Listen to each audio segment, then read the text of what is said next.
It's really nice to see you all. Thanks for joining this morning. I know for those of you in the US, this is a bit of an early start for you because your clocks have changed. Here in the UK, it's 1 p.m. So I've been up crafting for a little while. And it's Mother's Day here in the UK as well. So I've got to cook a roast dinner after this.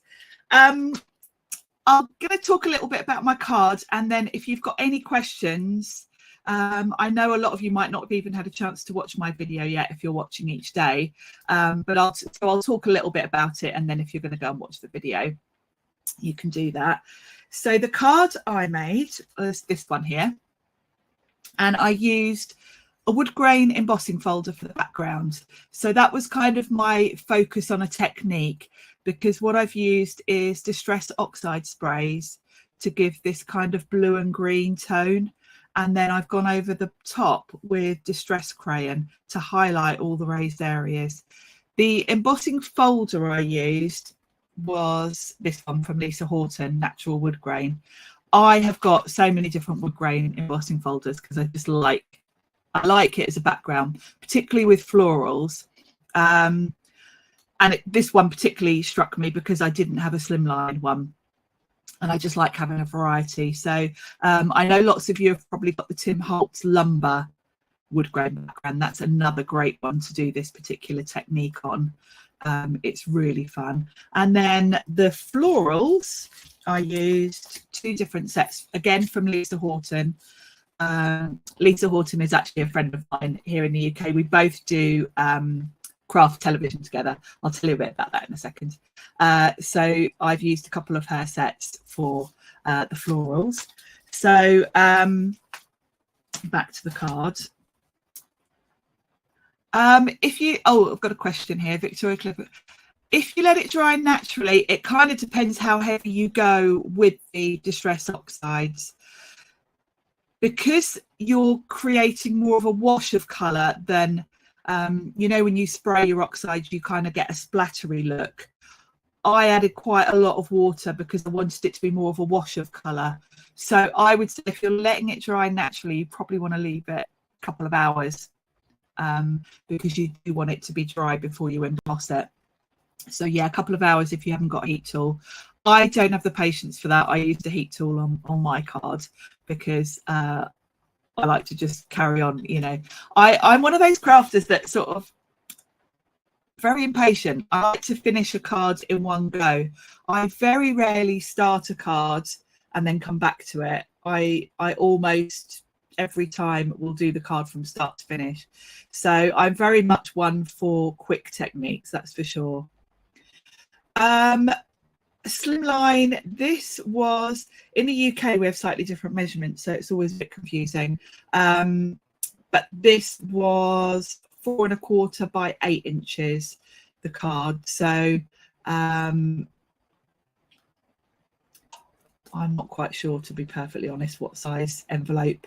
I think the envelope would probably be 4 1/2 by 8 1/4 that you'd want, something like that.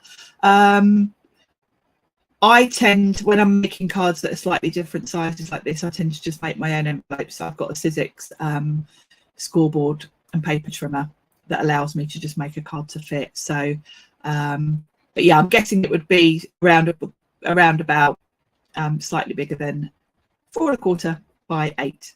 So I hope that answers that question. Thank you, Cynthia. Yeah, and I have to say, if you like this technique, play around with it. Different colours of backgrounds just look so different. You know, you can see you've got the blues and greens here. You can go as wild as doing sort of pinks and greys. They look really cool. So dig out what you've got and play around with it, because you will find some really nice looks. You can go really dark with the distress crayons, and then for the backgrounds you can really try any color at all and you'll get really cool effects. If you want to go with more light blues or even like a really bright turquoise for the background, that would look really cool, and you get that kind of beach vibe. So it's a really fun technique to play around with. Anyone that knows me, I do a lot of work for Sizzix here in the UK. In the UK, we've got 2 shopping TV channels, and I work for Sizzix showing their products on shopping television. And we do a lot of different techniques on shows, and it's really cool to be able to sort of bring all these techniques into demos when we use embossing folders a lot, so that's really fun. That's a good question, Cynthia. The 3D, and I'm probably specifically talking about Sizzix here because these are the products that I'm really most familiar with, and I know how much work Sizzix put into their 3D folders. Regular embossing folders, and actually I think this one of Lisa's is probably a regular. Oh no, it's a 3D. Ignore that. Regular embossing folders, you will have a flat area and a raised area, and that's what gives you the design. The technology moved on then to 3D, and with 3D embossing folders you will have various layers, not even 3 actually, probably more. So you'll have your flat area, and then you'll have different depths to the design, and that's what gives you the really 3D effect. Let me grab a folder, actually I'll show you. Let's see what I've got here, because I've got a few Sizzix ones here. Let's go for one that I can kind of show you. So if you can see here, within that design, it's not just 2 levels, it's kind of undulating. It's hard to show you on screen.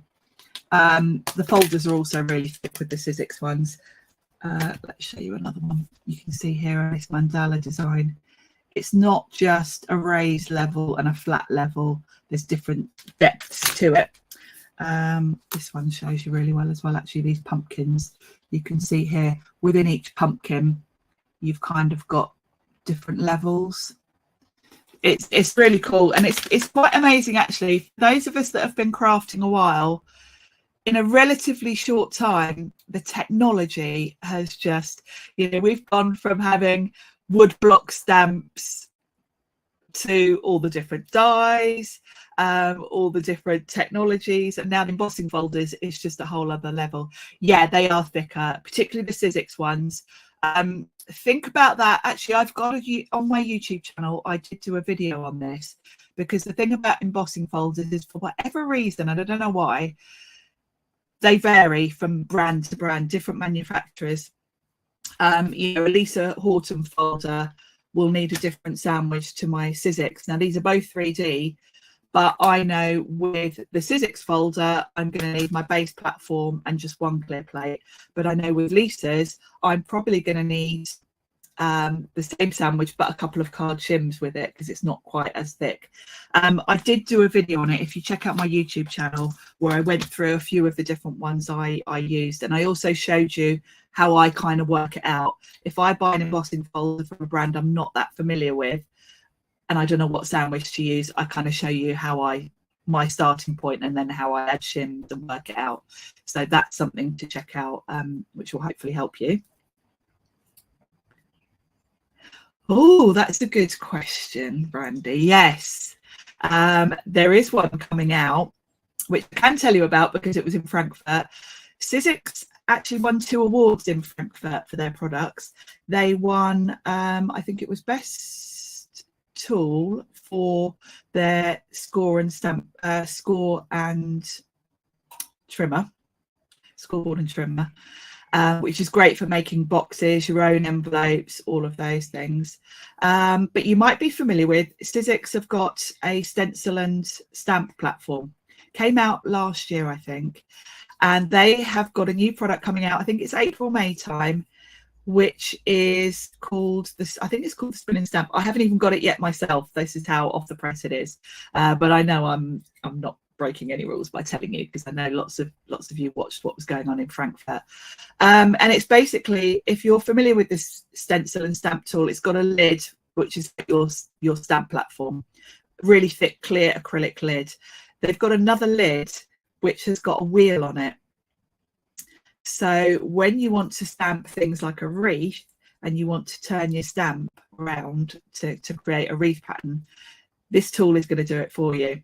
Now, there are other brands that have come out with different things for that, where you get like a template that you sit inside a stamp platform and you move your card around to get that effect. With the Sizzix tool, it's even easier, because you just place your stamp on this wheel, stamp it, and then you spin the wheel one notch or two, depending on what design you want. So it's much faster, much quicker, and it's a thing of beauty. So keep an eye out for that. I know in the UK it will be launched on Hobby Maker TV first, so keep an eye out for that. In the US, I'm not sure. Keep an eye on the Sizzix website, because it will be coming soon.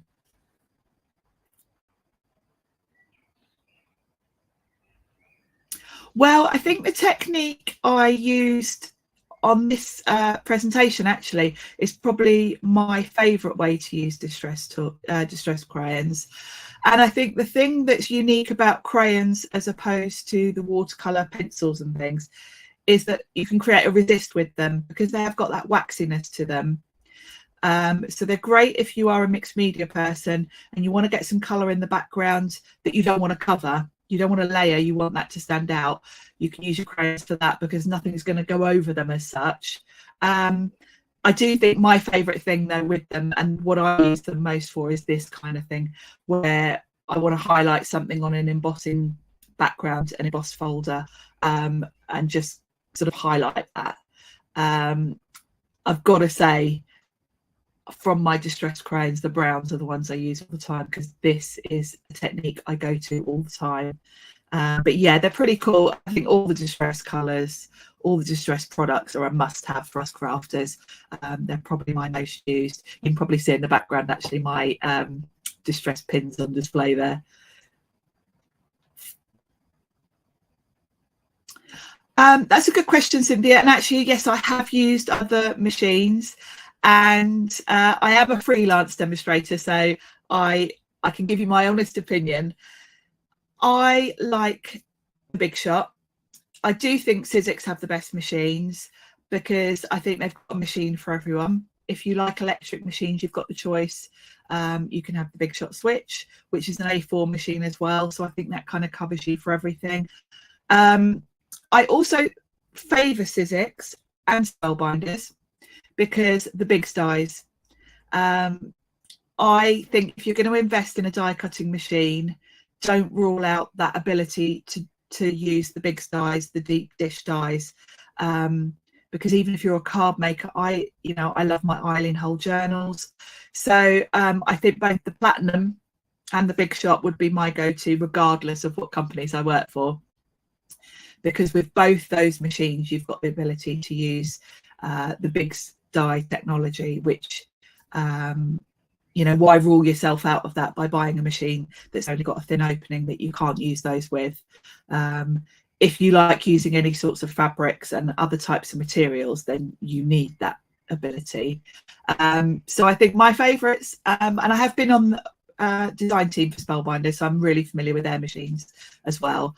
The other thing to mention is, as a crafter that's been crafting for over 20 years, Sizzix and then Spellbinders were kind of the originals. So I just think they invented the technology. In my mind, I view those two companies as kind of the experts on machines. I use lots of different products, but machine-wise, I think you can't go wrong with either Spellbinders or Sizzix. Both those companies have kind of based their reputation on their machines. So for me, those are the two that I would always go to.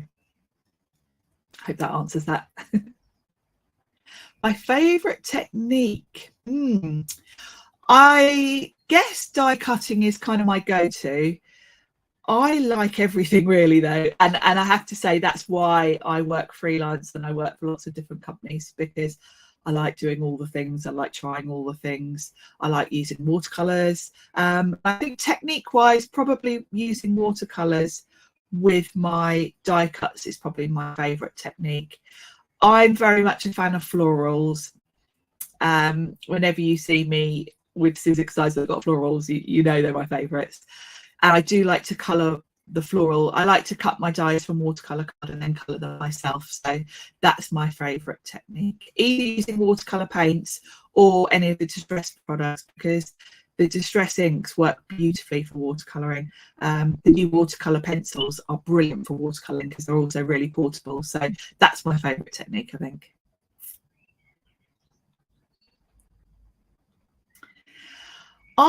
And this applies actually getting started with distress crayons. What I'm going to tell you is actually my starting point for most products, inks, ink pads, anything.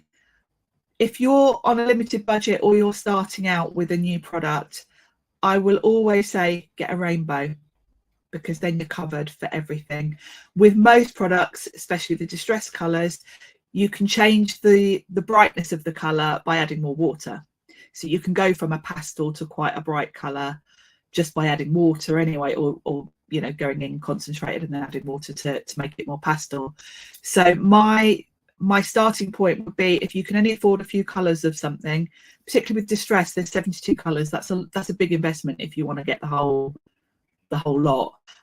Start with the rainbow, and then from there just add to it as you can afford to, because once you've got your rainbow, first of all, you can mix your own colours anyway, because once you've got your primaries, you can mix other colours from those. But you've also got every colour, one of every colour then. And then once you've got your rainbow, then you can start adding in pinks, purples, you know, the shades in between. So that would be my starting point. The other thing to mention about the crayons, I said my most used are the browns. Get a good neutral selection as well, because if you're like me and you're kind of using the crayons for doing wood grain effects and things like that, the browns are going to be the ones you're going to use most. So that's my answer to that one. Inktense pencil, I haven't actually. I'm trying to think which pencils I've got. I've got Faber-Castell polychromos. I haven't used Inktense. For whatever reason, I don't use pencils that much. The one time I like to use pencils when I'm colouring is I like the look of pencils on craft cards. I love to see a stamped image coloured in with pencils on craft. So that's kind of my favourite technique if I'm going to use pencils. I like to stamp it on craft, and then I'll quite often go over the image with white pencil first so that my colours will then pop on the craft card. So, but yeah, I'm not familiar with those particularly. Crafty quirks, things I like that others don't. There is one actually. When I teach workshops once a month, and the ladies laugh at me because I actually like fussy cutting. And when I do my workshops, if I've done something that's got a lot of fussy cutting in, I know I have to bring my scissors with me, because there are certain ladies in my class that'll be, oh no, I haven't got the patience to sit and do that, and they make me do their fussy cutting for them. And I know a lot of people are the same. A lot of people will use a scan and cut or something like that to avoid the fussy cutting. But for me, I think I find it quite relaxing, really. And I think fussy cutting is something you can do while you're watching TV or doing other things. But yeah, I find it quite relaxing, even though I know lots of people hate it.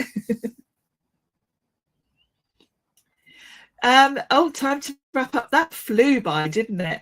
Thank you ever so much, everyone, for joining me today. Thank you for the fabulous questions. Thank you for watching my presentation.